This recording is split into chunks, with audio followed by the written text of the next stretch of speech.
নমস্কাৰ। আজি আমি চন্দ্ৰভেদী প্ৰাণায়ামটো কৰিবলৈ আগবাঢ়িছোঁ।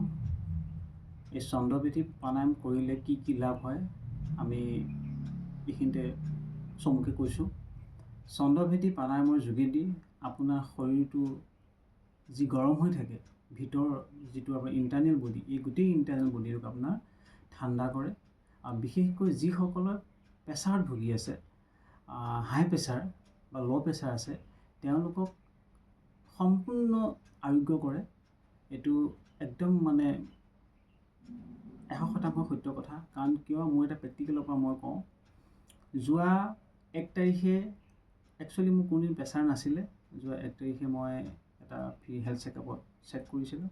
তাতে কিন্তু মোৰ প্ৰেছাৰটো অলপ বেছি আছে বুলি কৈ মোক মেডিচিন খাবলৈ দিছিলে। কিন্তু মই যিহেতু মেডিচিন আগৰ পৰা যিহেতু কোনো মেডিচিন খোৱা নাই, গতিকে কি কৰিলোঁ, মই আহি ঘৰত এই চন্দ্ৰভেদী প্ৰাণায়ামটো কৰিলোঁ প্ৰায় 8 মিনিট।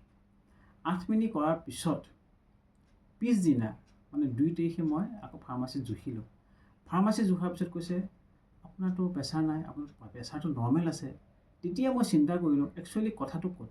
তাতে আছে, তাতে আগদিনাখন জুখিছোঁ প্ৰেছাৰটো অলপ হাই আছে, পিছদিনাখন দেখিছোঁ নৰ্মেল আছে, কিন্তু মই মেডিচিনো খোৱা নাই। গতিকে আল্টিমেট মই সেই যে চন্দ্ৰভেদী প্ৰাণায়ামটো মই 8 মিনিট কৰিছিলোঁ, লগতে মই ভস্ত্ৰিকাও কৰিছিলোঁ, লগতে মই অনুলোম বিলোমো মই 5 মিনিট কৰিছিলোঁ। কিন্তু বিশেষকৈ মই ভাবোঁ এই চন্দ্ৰভেদী প্ৰাণায়ামটোৰ যোগেদি কিন্তু মোৰ প্ৰেছাৰটো কণ্ট্ৰলত আহি গ'ল। গতিকে প্ৰেছাৰটো যিহেতু কণ্ট্ৰলত আহিল, তেতিয়া মই ভাবিছোঁ চন্দ্ৰভেদী প্ৰাণায়ামৰ সাংঘাতিক এটা ৰিজাল্ট আছে। আহক আমি কেনেকৈ কৰে আমি চাওঁ। এইটো হৈছে কি, সোঁনাক বন্ধ কৰি বাওঁ নাকেদি ল'ব লাগিব আৰু বাওঁ নাকেদি এৰিব লাগিব। এইটোৱে হৈছে আমাৰ চন্দ্ৰভেদী প্ৰাণায়ামৰ আচল নিয়ম। যিমান পাৰি দীঘলকৈ ল'ব আৰু তাতোকৈ যিমান পাৰি দীঘলকৈ এৰিব, আৰু যিমান পাৰি সময়টো আপোনাৰ বঢ়াবলৈ চেষ্টা কৰিব। আহক আমি অভ্যাস এটা কৰি চাওঁ।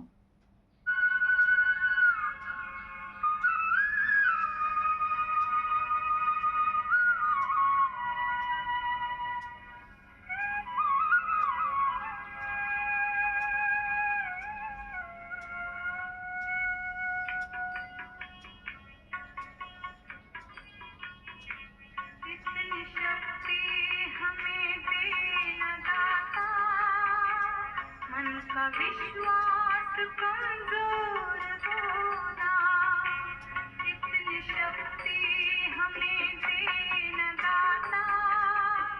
मन का विश्वास कमजोर होना, हम चले नेक रास्ते पे, हमसे भूल कर भी कोई भूल होना, इतनी शक्ति हमें देना दाता।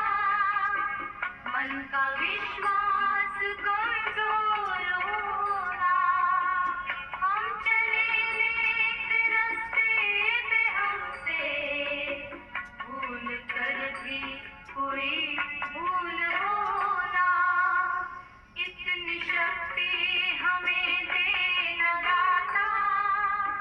मन का विश्वास कमजोर होना।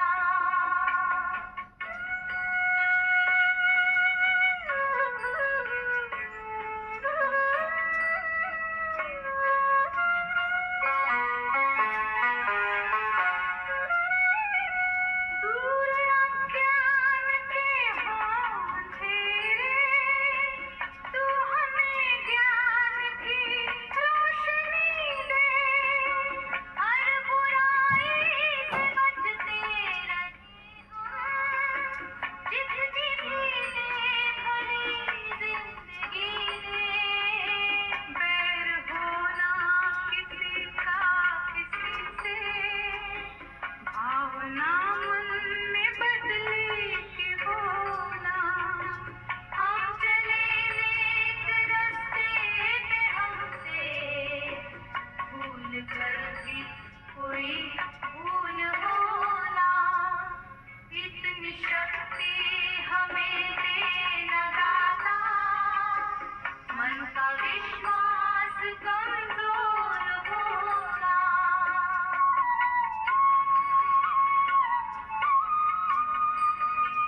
নমস্কাৰ।